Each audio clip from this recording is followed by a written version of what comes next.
Bata pa lang daw si Valine nang madiskubre niya ang hilig sa pag-indak. Sa parents mo ba, merong performer or dancer ng kabataan nila? May lola. My lola mother side, she loves to dance. Okay. Ay, actually, father side din pala, she's a prima ballerina. Kung ang dancing skills ni Valine, namana niya sa kanyang mga lola.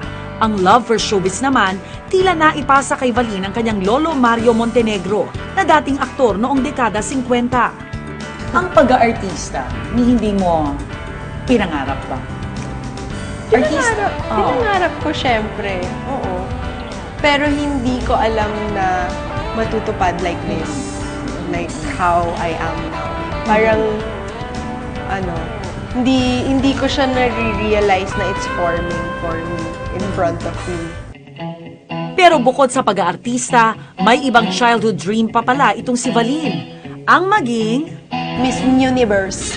Universe! Sinabi ko That yan. explains the bun. Yeah, para hindi mahulog yung crown. Mga ilang taon ka nag-umpisang mangarap maging beauty queen? Mabilis lang yung pangarap na yun. Kasi hindi naman ako masyadong tumangkad. Oo. Pero I think siguro I was 3, 4. Yun yung tawag ko kasi sa kanya, Miss Universe. ang pagiging tisay dahil daw sa parehong half Filipino at half Spanish ang kanyang mga magulang. Si Valine, bunso sa 3 magkakapatid. Ako yung bunso na independent. Yung parang, okay, leave me alone na, I can do this na, parang ganun. Parang next thing you know, sobrang jolly, tapos mamaya tahimik na, masungit na, ganun. Anong aral ng tunay na buhay ni Valine Montenegro?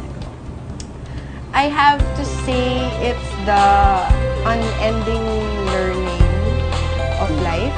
So parang every day, you just don't stop learning. You just have to want to keep on learning para